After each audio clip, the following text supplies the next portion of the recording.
Hello, this is Mr. Huff, and I want to talk to you about the forces of flight and a little bit about airfoils and some of the theories of lift. This is my fourth attempt to make this video, and I keep changing my mind about what I need to say. So let's just talk about lift first. Lift is what the wing generates. It has to be in a fluid like air in order to work. It won't work in a vacuum. And it has to have, so we have to have that. The lift is what opposes the force of gravity or the weight. And when you have equilibrium between these two forces, whatever the aircraft is doing at that time, if it's stable flight or climbing or descending, it will continue to do so at a constant rate. This slide shows lots of airfoils.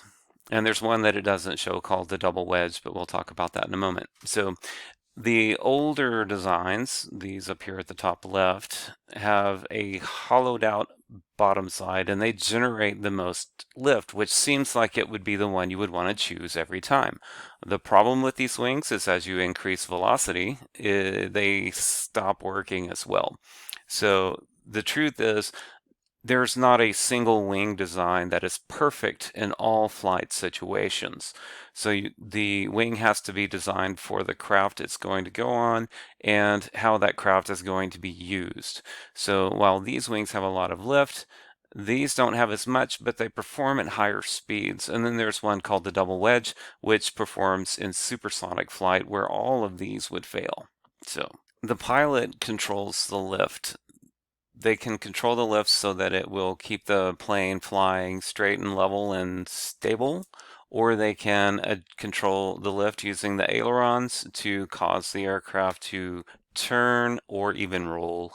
Some of the theories that have been put forth in this are deflection, the Coanda Effect, Bernoulli's principle, which is usually the one you'll see in school, and circulation. And really, there's a lot of debate as to which theory explains it the best. And I think what happens is that flight physicists will kind of lump everything together into something called circulation theory, where it has bits and pieces from everything, because each one of these on its own is not enough to explain lift. The first idea is deflection, and this is Newton's third law in action. So you have the wind or the air as the wing goes across the air, it pushes the air down because it's at an angle, and that downward force causes an equal and opposite upward force. It is important to note that Isaac Newton never sought out to explain why things fly.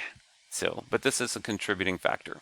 Another principle is Bernoulli's principle that can be used to explain lift.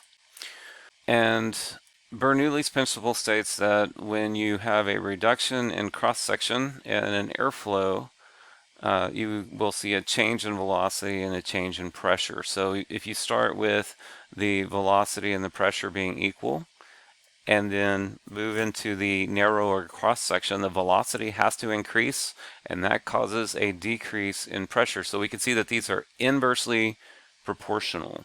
So if one increases, the other is going to decrease. And then when it returns to that original size of tubing, then you would see velocity and pressure return. This has been extended into Venturi's principle, which also can contribute to some understanding of how airfoils work. So, so generally, we say that Bernoulli's principle says that the velocity of the air going over the top has to be higher than that under the bottom, and that causes a high pressure underneath and a low pressure on top, and that contributes to lift. And while that's true, it doesn't completely describe why things fly. And also, let's point out that Bernoulli didn't set out to say this is how airplane wings work. He was looking at fluid dynamics. So one of the demonstrations I like to do for this is get two plastic cups, light, like solo cups, just plastic little cups, drinking water cups. put them on a table about 2 inches apart, close to the edge, and try to blow them apart by blowing air in between them. If you blow between the two cups, you have an increase in velocity of the air and a reduction in pressure, and those two cups will move toward each other, not apart.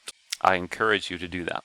Let's talk about the Coanda effect a little bit. And basically what it means is as an object moves through a fluid, there are some of the fluids attracted to that surface as it moves through the fluids.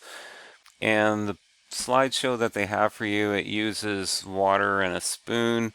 And this is a good model, but it's not actually how it works. But it's good to show the idea. So the idea is you have a fluid flow, and then you have something that interrupts that flow, and how the fluid will follow that surface, and it causes a deflection here. So you can see that there is some redirection of that fluid as it passes over that surface. One of the problems with this is that there's another interaction going on with the water and the spoon, and it has to do with surface tension of water. So it's a good model, but it's not actually the Coanda effect.